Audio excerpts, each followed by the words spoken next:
नमस्कार साथियों, आपका स्वागत है UPSC unstoppable by Rishabh Tiwari के यूट्यूब चैनल में।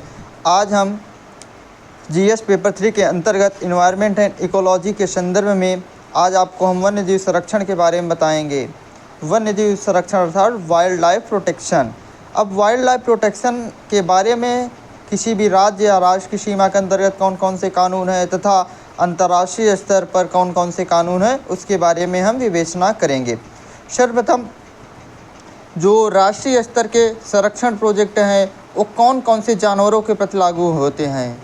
जैसे जितने भी बिग कैट्स प्रकार के एनिमल हैं वो होते हैं, जैसे टाइगर, शेर, स्नो लेपर्ड अर्थात हिम तेंदुआ, एशियाटिक एलिफेंट, एक सींग वाला गैंडा, one horn rhinoceros, vultures, Indian great bustard जिसे पश्चिमी यूपी और मध्य प्रदेश में सोन चिरैया के नाम से भी हम जानते हैं, और उसका हिंदी में नाम गोडावड़ होता है, और जिसके लिए एक जो राजस्थान का राजकीय पशु भी है तथा उनका मेन वाइल्ड लाइफ उनका हैबिटेट राजस्थान में है। और गंगा नदी की डॉल्फिन जो गैंगेटिक डॉल्फिन के नाम से जानी जाती है, और गंगा नदी का घड़ियाल गैंगेटिक घड़ियाल।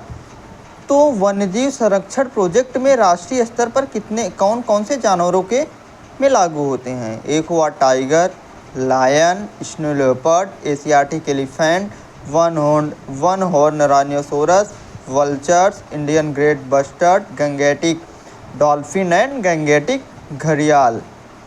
जिसे हम लोग गंगा नदी की डॉल्फिन, इसमें खतरा क्या है?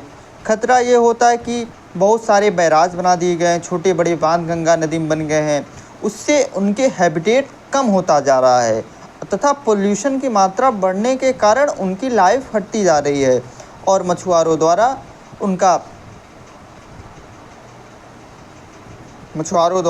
उनको पकड़ लिया जाता है तथा मार्केट में बेच दिया जाता है।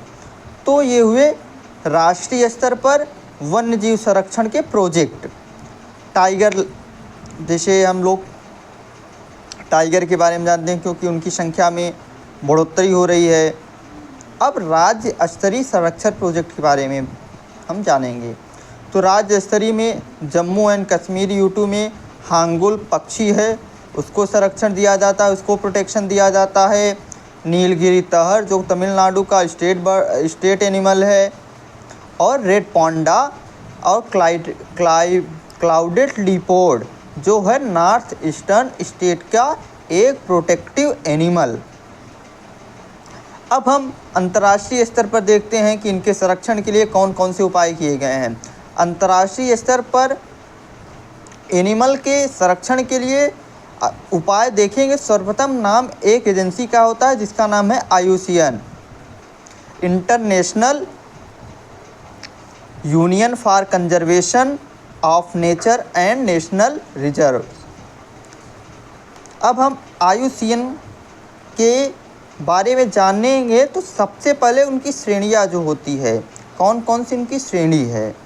तो उनमें अगर आप रेड लाल सूची ज़रूर देखते होंगे जो कि एक्सटिंक्ट, विलुप्त, अतिसंकटापन्न विभिन्न शब्दों से परिपाटित होती हैं। अब हम IUCN के संदर्भ में कुछ जानकारी इकट्ठा करेंगे। तो IUCN एक गैर UN बॉडी है, अर्थात यह यूनाइटेड नेशन द्वारा न स्थापित की गई है, न इसका कार्यकाल यूनाइटेड नेशन के द्वारा होता है, और ये नॉन गवर्नमेंटल ऑर्गेनाइजेशन अर्थात कोई सरकारी संगठन नहीं है, यह गैर सरकारी संगठन है। और गैर सरकारी संगठन होने के बावजूद IUCN के देश के विभिन्न विभागों के लिए अपना डाटा प्रदान करते हैं, अर्थात सूचना देते हैं, आंकड़ा देते हैं, और एक परामर्शदाता के रूप में कार्य करते हैं। ये ऐसी बॉडी है जो कि गैर UN है और गैर सरकारी संगठन अर्थात नॉन गवर्नमेंटल ऑर्गेनाइजेशन है, और इसका मुख्यालय स्विट्जरलैंड के ग्लैंड शहर में है, और इसके 2 प्रमुख कार्य होते हैं।